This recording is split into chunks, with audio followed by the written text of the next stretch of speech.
O te fia whaafelo I atu I lau whaafonga anga I lenei fo I tae au ma lole soifua manuia, alo mai o Talala Radio Samoa. O leo wato e ola masini e whai pei meni I pamu penisini. Silia mal se fulu I tu lau pepe masini nei e tutongi ei leo tu ino te avale I pamu penisini. Mafua mai le wha le tono le software po opolo kalame wha teknolosi e le I wha apolo kalame ina I aile aso luas fulmaleiva o le masino Februari. E le tasi se pamu penisini na afia I ananafi, ma o la lana I tutongi I whafo le pamu leo tu ino te avale, le ana afia umai. E le I whaingofia le to atelo ave te avale le ana afia pamu penisini nei, ai maise e le aini tangata whainga luenga I mawhaiona fesoa soan yane. La talata e le tu lai fitu ana po, ai wha amaonia mai loa wato e wha le leia. Le se mea mawhai e pamu penisini ananafi na o le reporti ma wha atalitali I le pulenga o lo ngafa mamasini. Mai le pamu penisini ale gala na po, wa wha ato ese yana paanga na afia ma upolo misi mai foi o le ai le discount day I le vai asofo we wha apaleni ai le wha le tonua na nafi. E lima la o le tupela ASB o leo wa te apunia. La nei Mangry Bridge I Aukilani, Milford, Wellsford, Waiuku ma Willis Street I Wellingtone. Na te apunia na nafi whai totoa ma fua lea o na o leo wa to atele pa anga wa ngai online. O la nei wa wha mawina le to ala iti o tangata e a ngai I ai. Le e wha petu sama le valus fultolu I le ivas fululua pasene wa pa uai. Ai mai le age concern e le whai ngō fie suinga nei tangata mātutua.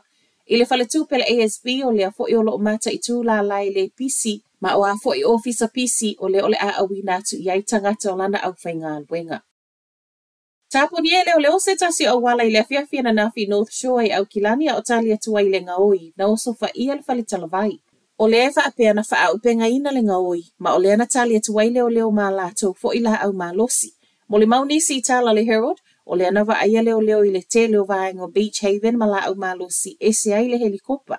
A fo le lima I le afiafi le ana tupuai, ma e tu ufa atasia talafowe le I maua le ngaoi, ma o lo ufa asolo pea so isu inga.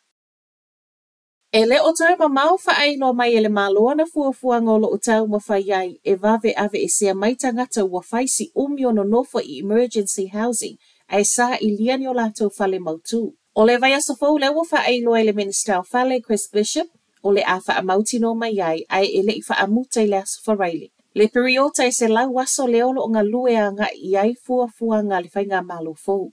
O swinga ne wata o le minister o le awha ATT ai le whainu mera o tangata ino nofo I whale tali malo leo lo o wha au ngai na nei I emergency housing ma tu umai fo I lalo le paketi e wha a nganga mō whale nei. O lo avel wha mua mua ai ngā wasilia ma le se fulu lua vai aso o no nofo I emergency housing ai tau mo whai e sa I liani whale I lalo le social housing.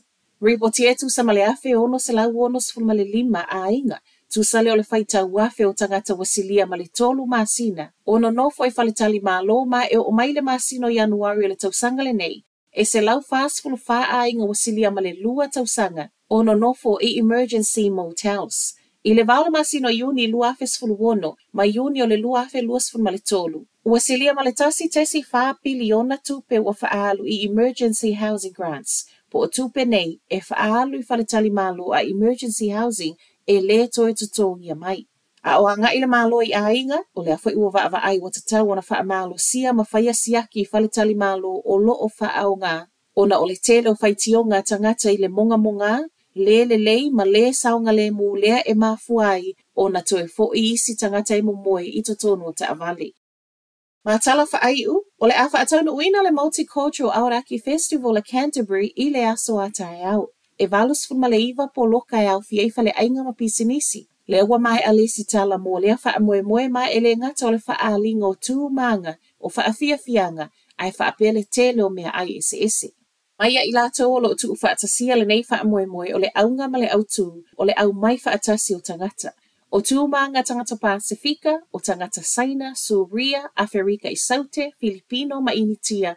Leo o le awha alia umai Timaru I le aso a tae au ma I mole maua I lato o lo o taita ia o anga nu ese nei o lo o maua umai Saute o Canterbury. Tu sama le wha awhe tangata na awai le wha alinga lavale nei le tau sangata aluai, ma o lo iai le wha moe nga o le maua lunga fo I lea o le au o iai a tae au. O le tu lai sfun ma le tasi e amatali ai le festival I le tae au, se ia o i le tūlai tolu le wauli ma e whaia lea i le Ara Campus i Timaru. O Talanala Radio Samoa, manuia le nei tae au.